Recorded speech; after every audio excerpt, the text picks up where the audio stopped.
Full disclosure, I only decided to review this album when I learned that Bloody Hammers was from Transylvania County in North Carolina.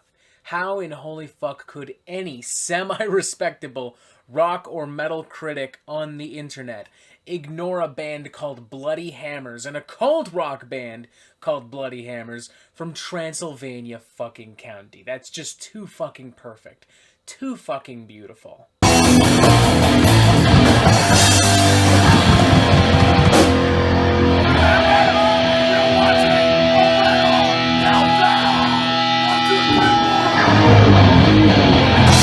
Songs of Unspeakable Terror is the sixth studio album from this American hard rock and doom metal band, Bloody Hammers, who over the course of the past decade have been responsible for some seriously spooky and catchy tunery. Nothing mind-blowy or revolutionary per se, but consistently very entertaining, consistently very atmospheric and fun. In part because their sound and their songwriting is just so clever. It's this almost perfect combination of gothic rock, death rock, old school hard rock and heavy metal, and traditional doom metal. It is spooky, it is mysterious, it is edgy, and consistently engaging. If you were to go to a house party organized by vampires, I am absolutely certain that Bloody Hammers would be on the playlist at some point during the night. For the most part, Songs of Unspeakable Terror continues to deliver everything that we've come to want and expect from Bloody Hammers at this point in their career. The music is gloomy, catchy, consistently well-written, performed, and presented, with some great production value and a little bit of mystical energy. But this time around, there's also just a little bit more of a spice and a spunk to the whole affair, as the band draw new influences from horror rock, shock rock, and classic 70s punk rock. Combined with the band's own brand of occult and gothic rock, it gives Songs of Unspeakable Terror a much more raucous and sinister edge to it than what I would expect from a typical Bloody Hammers release. Suddenly, Bloody Hammers is channeling the type of darkness that I've come to love from classic Danzig and the Misfits, as well as some key records from the Plasmatics and Alice Cooper. With everything that we like about Bloody Hammers maintained, mind you, I want to make it clear, this is still very much a Bloody Hammers record through and through, but it is a Bloody Hammers record with a little bit more fog and mist and smoke surrounding itself. And full disclosure, Bloody Hammers may or may not be using that fog, that mist, that smoke to conceal a very deadly weapon that I would not have previously expected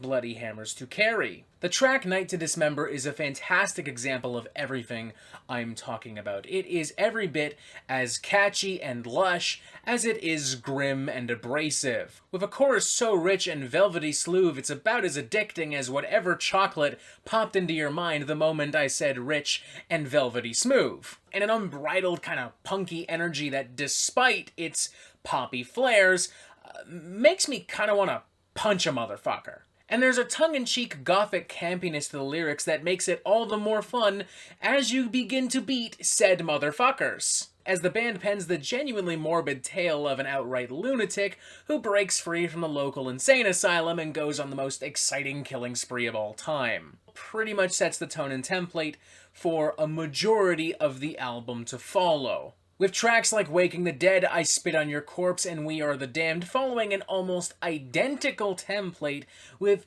equally entertaining results. Catchy hooks, doomy riffs, hellish urgency, and a kind of cheesy violence that I would normally associate with like low-budget 80s action and horror. Of course, if you're not necessarily down with those punky vibes, don't worry. There are still quite a few tracks that lean closer to the classic occult and gothic rock and doom metal that we know and love from Bloody Hammers. Take, for instance, Hands of the Ripper, a very bluesy, dirgy kind of number that reminds me a lot of some great material from Corrosion of Conformity and Uncle Acid and the Deadbeats. Or even the track Not of This Earth, which has a much more epic kind of production and storytelling to it that I'm sure classic doom metal fans are really going to appreciate. And for those of you hoping for just the tiniest dash of light to cut through the darkness, weirdly, even your needs have been met on this album, because there's actually a pretty tender, almost Pink Floyd-esque Wish You Were Here style acoustic rock ballad in the form of Lucifer's Light. It's a very delicate and intimate number, perhaps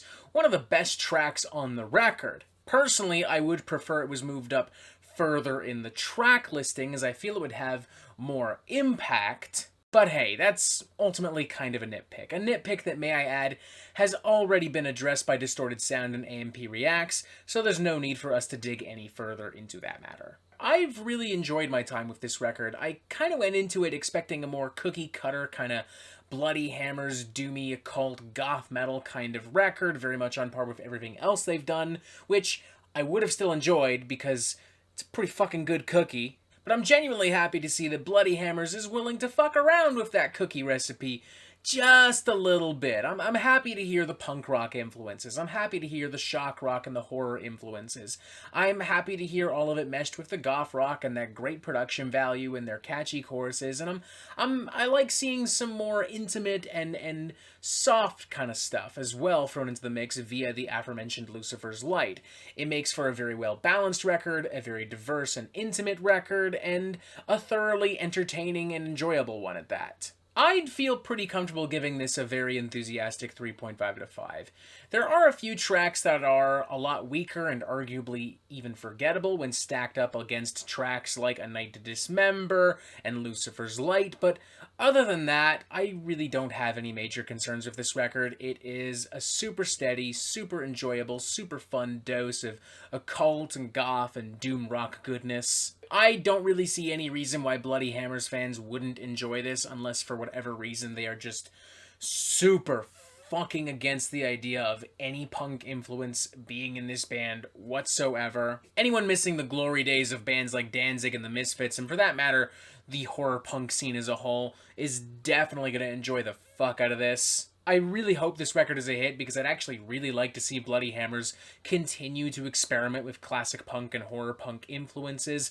I can't really think of a lot of other bands that are even indulging in horror punk aside from maybe Creeper, but I don't know, they're also arguably closer to like glam rock and pop punk than they are horror punk. I'm getting off topic. The point is, this thing is really fucking cool. And anyone looking for a silly and spooky time should be genuinely pleased with what Bloody Hammers have assembled here. 3.5 out of 5, a damn good record. And that is it for the Metal Meltdown. I'm not an expert, nor do I claim to be, so what do you think? Do you like this record? Do you not like this record? And what do you want to hear from me next? And thank you for watching. Make sure you press subscribe so you get updates on the Metal Meltdown fucking immediately. And as always, you have yourself a fantastic fucking day.